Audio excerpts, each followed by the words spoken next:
It's a very, very special time to be doing our weekly shiur, because we're literally right now outside where it's becoming Rosh Chodesh Elul.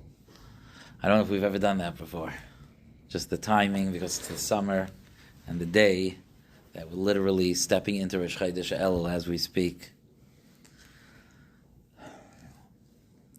I don't know how much longer we're going to have to do this, but I still feel the resistance when I speak to people towards this time of year. Resistance or negative associations or and there's different ways that people react to it. For some people, it's just a very stressful time of year, and for some people, it's a time to check out because they just can't. It's too much for them, so they're checked out. And I want to point out something to think about as we head in. We have 40 days, right? 40 days till Yom Kippur.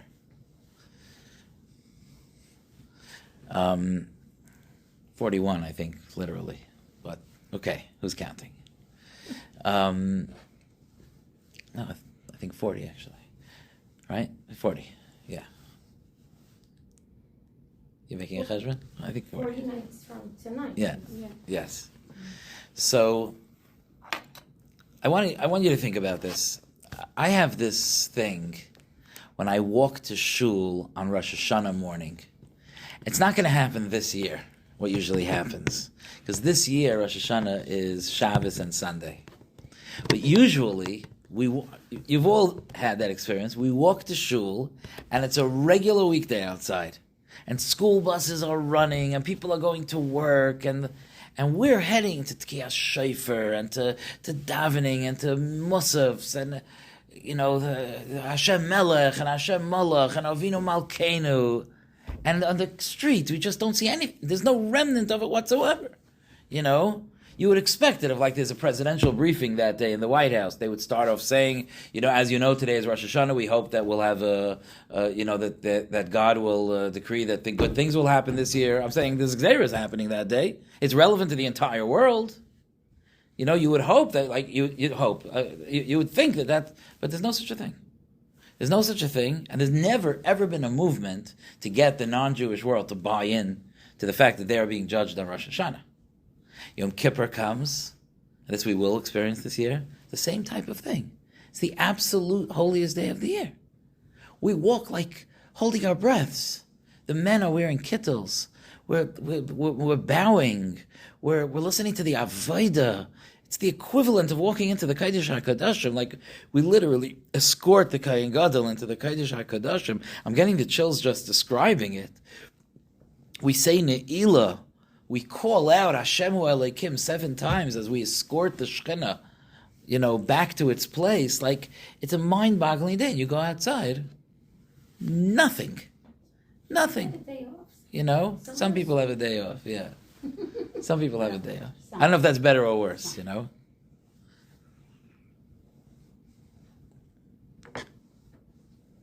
I want to just point out that the reason for that experience is that the judge doesn't always tell the ones that he's judging that he's judging them. You know who he tells? He tells his children. He tells his children that it's a day of judgment. Why? Why did he tell us? Because he wants us to know. Why does he want us to know? Because he wants us to go out of our minds? He wants us to know because he wants to afford us the ability to be close to him on those days and to daven to him. That's how I think we should, at this very moment, from the time I sat down here till now, it became more Rosh Chodesh Elul. And I think that the way we should go into it is with a sense of Baruch Hu Elokeinu shebara'anu l'chvaydai v'hivdi lanu min hatayim v'nasan lanu tayras emes, that HaKadosh Baruch Hu chose us. And he clued us into the happenings in the world. And he told us that this is a special time. And now we know. And Elul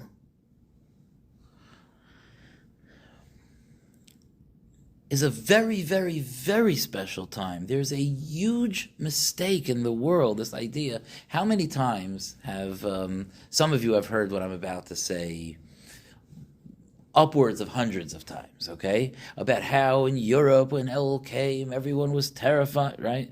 Everyone was terrified. This is Gottesman? Right? You know, and the people would faint in the shul when they announced Rosh Chodesh Elul and all of that. And all of that is true. But as happens sometimes in our days, when certain types of incidents or practices are passed down to us, we sometimes lose the reason or the neshama or the sense of what was really happening, and all we're left with is just the external report of what happened without really understanding it. So when people hear that story, they're like, wow, this must be an absolutely terrifying time. And then you have the whole thing. Do we do the love? Do we do the fear? Do we, right? The whole back and forth, right? How do we do it? But it's a mistake. It's not how this works. And it's not I'm not telling you like quoting some modern sefer or idea. The Mesilas Yesharim describes how it works. The Mesilas Yesharim describes that a person begins to contemplate. He doesn't talk specifically about Rosh Hashanah and Yom Kippur, but you'll see why I think that's the Mesilas Yesharim on this time of year. He says that a person begins to contemplate the fact that HaKadosh Baruch Hu chose us. A person begins to think about the fact that HaKadosh Baruch Hu is interested in us. A person begins to mull that over a little bit. That HaKadosh Baruch Hu takes interest. Sometimes you have a relative, a spouse, a parent, a sister that you would call and say, here's what happened today. We like to say over what happened. We don't like to just vanish. We like to say it over. Here's what happened today. Do you know that that when you do that, you're having a certain amount of trust in the person that you're saying it to, that they care. Because if not, it's a very unsatisfying experience. I was talking to someone the other day, and he was on his phone a little bit, and I was started talking to him, and he looked up at me, and I suddenly had this feeling I'm not interested right now. I don't know, whatever was going on in there was more important, And I suddenly felt and then I had to, of course, say it anyway, because I had already tapped him on the shoulder, But we want to say things to someone because we have a certain trust that they are interested in receiving that. And the fact that HaKadosh Baruch Hu invited us to serve him during this time, that means he's interested in us. It was an act of love. And it's an opportunity. It's an opportunity to be close to Hashem. If you look in the Rambam, if you look in the Sfarim about this time of year, they don't say, watch out, you're going to die. That is not what they say. They say it's a time that your tefillas could be accepted. Is there a person in this year, whether live or on the Zoom or listening to a recording, is there a single person that doesn't have those tefillas in their heart, that they're pleading to HaKadosh Baruch Hu, that they feel like they need more than anything? Don't you want to know when there's a time that your tefillas become even exponentially more powerful, as much as Hashem always listens when a daughter speaks to him, that it becomes even more exponentially powerful? We should be rolling up our sleeves here and thinking about how we're handling this incredible month. We have this possibility here.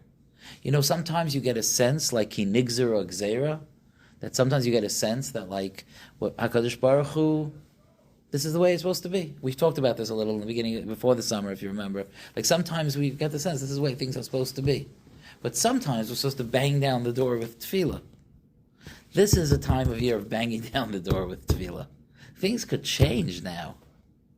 It's important. We have a possibility now. So then you're thinking so why was everyone so nervous around this time of year? It sounds wonderful. It sounds incredible. Basically, HaKadosh Baruch Hu gave you the key to his throne room and said, why don't you come inside?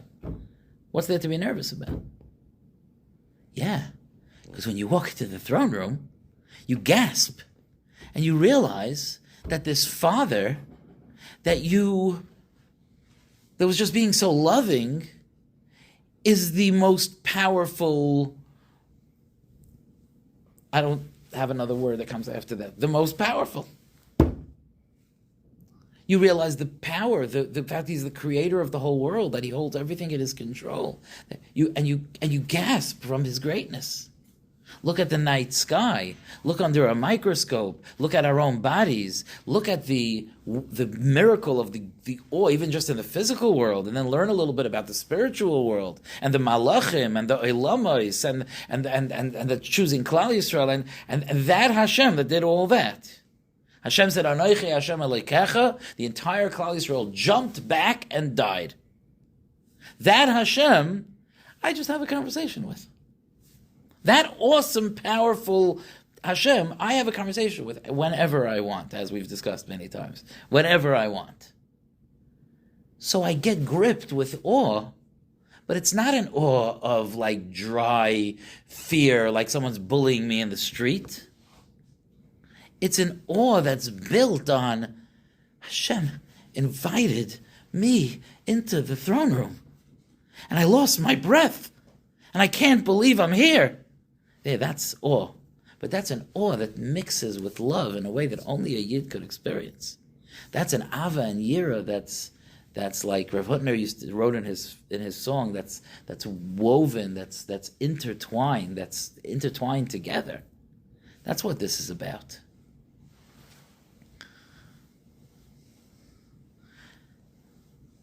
I think what holds us back from just singing and dancing, and maybe we should do some singing and dancing, but I think it's just when you're in the throne room, it's a lot. It's awe-inspiring. You're not necessarily having a kalos reish, but it doesn't mean that you're not full of joy to be there. I was by a chasana the other night, and you watch a chassan and kala under the chuppah. Is there a happier time in their life? Al Rosh Simchasi, right? That's what the pasuk calls it. Al Rosh Simchasi. Are they jumping and screaming? No. It's very solemn and very happy. That's what we're heading into. And not someone walk over and say, "Hey, smile." Like, excuse me, I'm trying to get married here. Can you imagine? But it wouldn't be appropriate. But is it happy? It's thrillingly happy. So that's where we are. That's what we're heading into. And the Elul is even a double opportunity. If I was just speaking about Rosh Hashanah and Aseret Yimei Tshuva and Shabbos Tshuva and Yom Kippur, so what I said until now could cover that. But Elul is a whole other unbelievable opportunity.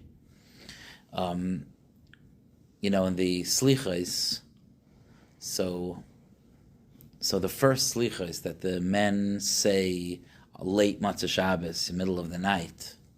So the main tefillah that we say that night starts with these words, 4 words. B'motzai menucha, which means Matzah Shabbos. Menucha is Shabbos, right? B'motzai menucha means like on Motzai Shabbos. Ki damnucha tchila. We came before you first. What? What does that mean? You know what that means? That means we said to Hashem, you're going to display your malchus. You're going to appear as king on Rosh Hashanah. I'm getting there first. I'm reaching out to you before you reach out to me. Ki damnucha tchila. What are the Rosh Hashanahs of Elul? The famous Rosh Hashanahs of Elul? Ani l'daidi v'daidi li. Who's first, us or Hashem? We are. Elul is first Ani l'daidi, then v'daidi li. I always point out there's a different pasuk in Shiur HaShirim that says it the other way around. There's a pasuk in Shiur HaShirim that says daidi li v'ani li. That's for a different time of year. Elul is, I have this incredible opportunity to jump in first. And I think maybe this conversation is very appropriate this year because for many, many, many of us, it's really the middle of the summer. Our kids are still in camp. You imagine we're going to blow shofar in 2 mornings and our kids are still in camp. It's interesting. I'm starting yeshiva So we try to start a few days before, but the real semester in yeshiva starts around the same time as yeshiva katana. And we were trying to make a cheshbon. We're going to start saying Shiur, and then the next Matzah Shabbos after we start is Slichas, and then the next Shabbos is Rosh Hashanah. That means that Elul is starting in the summer. You feel that, no? And you have to be a robot not to feel a certain conflict between the lightness of summer and the heaviness of Elul. And it's a funny thing to be sitting here on August 12th, is it? On August 12th, talking about it's Rosh Chodesh Elul. I don't think, it doesn't happen so often. It's interesting. And I think this conversation is very helpful for that. We're in the middle of the summer. The avodah of Elul is not that I have to put on my new school shoes. The avodah of Elul is that I have to recognize that I've been invited into a throne room. It's time to start thinking about that and to make moves first. First, kidamnucha, to get there first, to make moves towards Hashem first.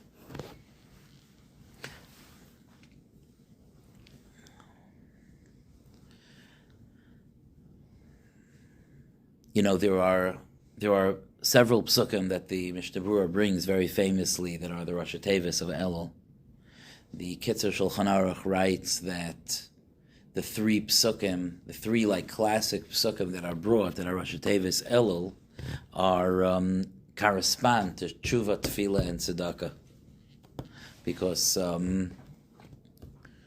tshuva is the psukim that say that HaKadosh Baruch Hu will open our hearts to Him when we do tshuva b'achros hayamim. It says Umala Hashem Alekecha es levavcha ve'es levav zarecha, your heart and your children's hearts, and the Rosh Tevis of es levavcha ve'es levav is Elul. So that's tshuva. That's doing tshuva, and we open our hearts to Hashem. Ulevava yavin v'shav v'rafalei. Tshuva takes place in the leiv. Then there's tefillah. Tefillah is the pasuk I just mentioned. Ani l'daidi v'daidi li. That's the relationship of tefillah, the intimacy of tefillah, the closeness of having this one-on-one with HaKadosh Baruch Hu. Ani l'daidi v'daidi li, the back and forth of tefillah. And then there's the pasuk of Megillas Esther, interestingly, that talks about tzedakah, and that's Mishlayach Manos Ish L'Re'ehu. Right? Remember Shalach Manos? It's not for this time of year, but Mishlayach Manos Ish L'Re'ehu Umatanos Le'Evyonim, and presents to poor people. So Ish L'Re'ehu Umatanos Le'Evyonim is Rosh Tevis Elul. There's a fourth pasuk that's brought down in the Sfarim. The Mishnah Berurah doesn't bring this pasuk, but it's brought down in other Sfarim. And it's a pasuk that seems unusual to be a pasuk that references Elul. And that's a pasuk in the parsha of Arei Miklat. That it says in the parsha of Arei Miklat, the Arei Miklat are the cities. The Torah says that if someone accidentally kills someone, so he doesn't get misa, he doesn't get brought to Bezdin for capital punishment because it was a mistake, but he also has to do some kind of a kapara for taking someone's life. So there are designated cities that he has to go into exile, into Gullus, into those cities, and that's the Ir Miklat. So the pasuk says that sometimes it happens that a person could just find themselves, chances upon them, that they end up killing someone. Like a person is, the example of the pasuk is that a person is chopping wood. Okay, the Gemara talks about exactly what killed the person. Was it a chip of wood that shot out, or was it the blade that separated from the handle? Well, whatever it is, but something happened by this wood chopper that killed someone. And the pasuk says that Vashem ina liyadai, HaKadosh Baruch Hu brought it into his hands, and it was a mistake. He was never intending to kill someone. Hashem says, "V'samti lecha makom," I will make for you a place, Lanos Shama, that you could run there, a place that you'll be protected if you're there. So the Sfarim say, how unusual, The Sfarim say, Ina liyadai v'samti l'cha. It chanced into my hand, I happened upon it, and I will give you a place to run. That's a remez to Elul. So I want to tell you the simple explanation and a deeper explanation, because the deeper explanation is what I want to leave this shiur with, because you'll see that we have some fascinating and homework to do based on this that could really hold us for Elul. The Pashup shot is that we have this question every year that when we come to Kol Nidre, the Chazan gets up and he says various psukim along with the paragraph of Kol Nidre, and he makes an announcement. He says, "V'nislach l'chol adas Yisrael." HaKadosh Baruch Hu will forgive the entire nation of Klal Yisrael. V'lager hagar b'soichem, and the gerim that live amongst Klal Yisrael. Ki l'chol ha'am b'shgaga, because the whole nation just did averos by mistake. Is that true? I always say it's a bad time to lie. We all did everything wrong by mistake. That's what we come into Yom Kippur. You don't think HaKadosh Baruch Hu is like, are you kidding me? That's how you're coming to do tshuva? You made a mistake? What's the answer? That's what he just Chol ha'am b'shgaga. Everyone made a mistake. Of course the answer is that whether I did it on purpose or not, of course it was a mistake. Of course it was an accident. Of course there was a nekuda inside of me that did not want to do that. Of course I am searching for that part of me that just wants to serve Hashem and has no other agenda at all, and only wants to serve Hashem. So we come to Hashem by on Erev Yom Kippur, and we say, HaKadosh Baruch Hu, I thought I wanted to do that Aveira. I realize now that was insanity. That's not really what I want. I can't believe I gave in to that insanity. It's not who I am. It's not my Nekuda Pnimis. It's not my essence. It's not my identity. It doesn't define me. What defines me is my Ratzain to serve you. That's what defines me.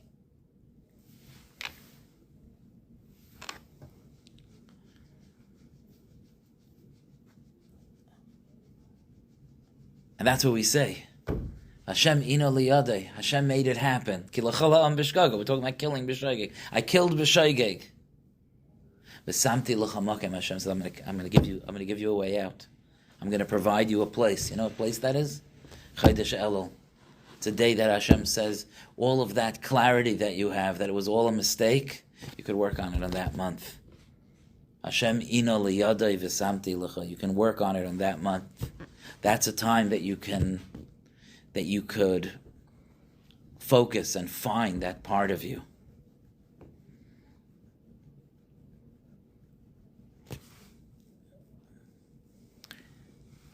I don't think that's a simple pshat, but it's the simpler pshat. But there's a deeper pshat, and that is that the Sfarim say that during this time of year, starting now, maybe even starting with this conversation, HaKadosh Baruch Hu gives every Yid a tremendous siyata dishmaya during this time of year, that Hashem provides us with opportunities to grow.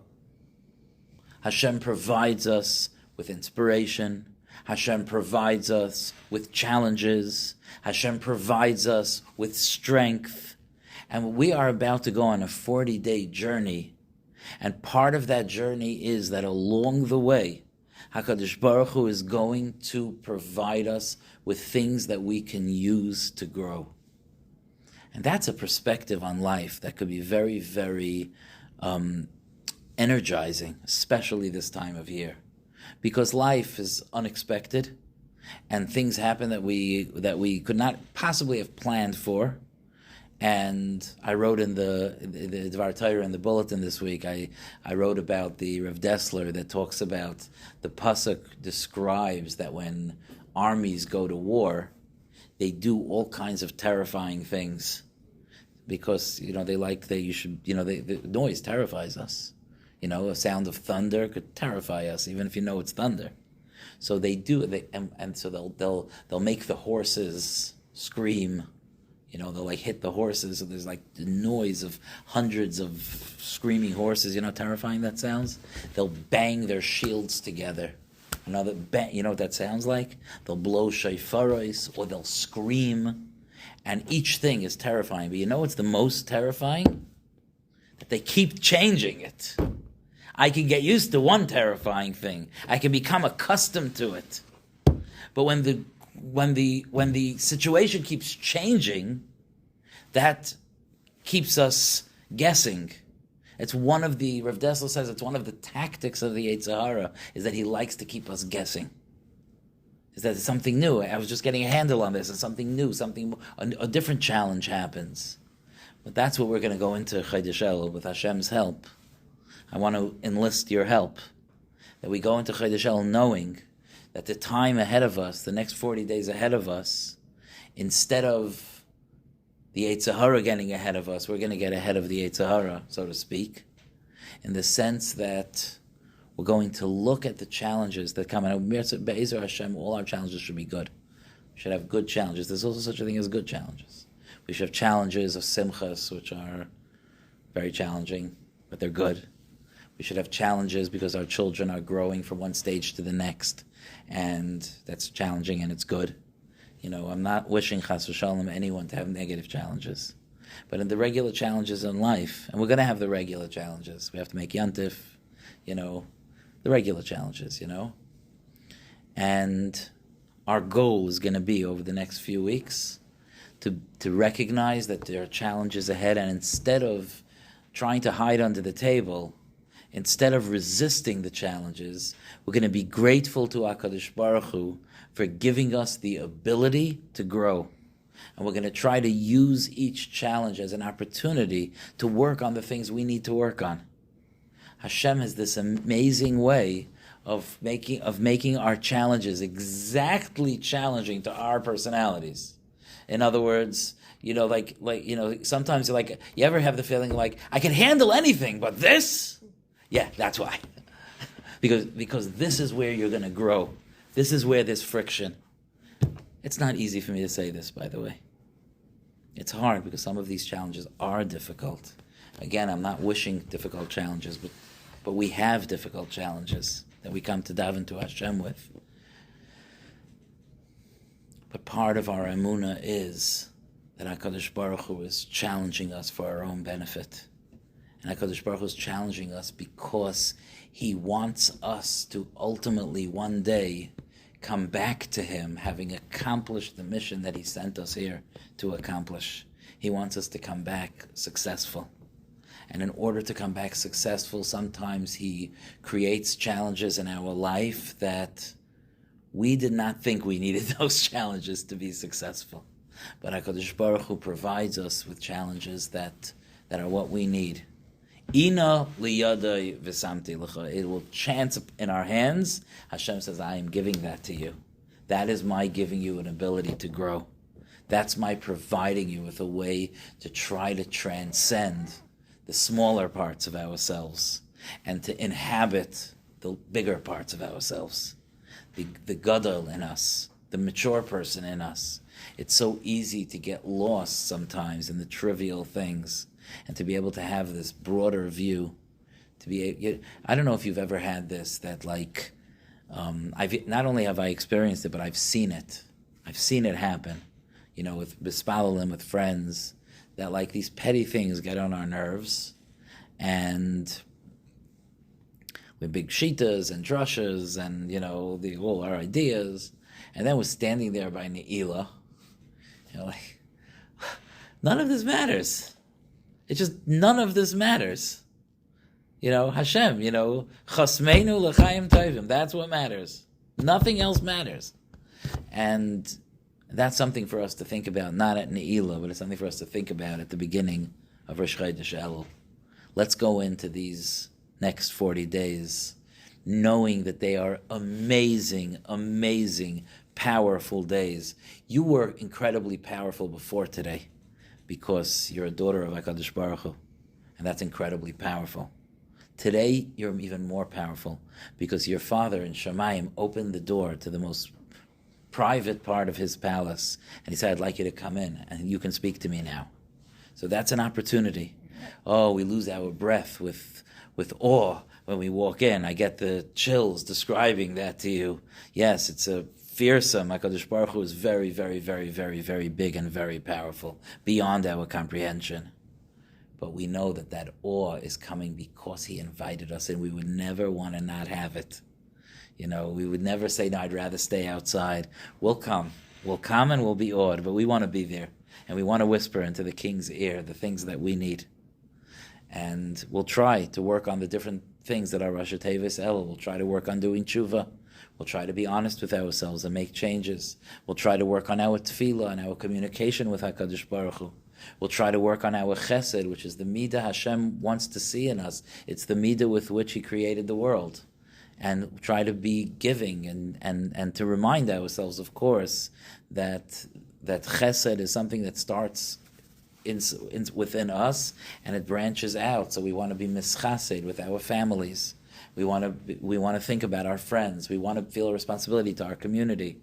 It branches out chesed, and we want to remember that HaKadosh Baruch Hu recognizes that at our core we really do want to serve Him. That's how He looks at us, and the best chance for tshuva that we have is for us to realize. Hashem already realizes, but we have to come to the realization that we truly want to serve Him. And finally, let's appreciate that the days ahead, starting with right now that we had, it's always the schos of the people that are here when I can get the words out. So the opportunity to be able to share Divrei Torah going into such a special time, and then we'll all go home and we'll see what challenges await us there, and then we'll wake up tomorrow and see what challenges await us then. And each time we have a challenge, we'll try to work on ourselves to say, Ina liyadai v'samti lecha, HaKadosh Baruch Hu is giving me yet another opportunity to grow. Okay, I'm going to stop here because there's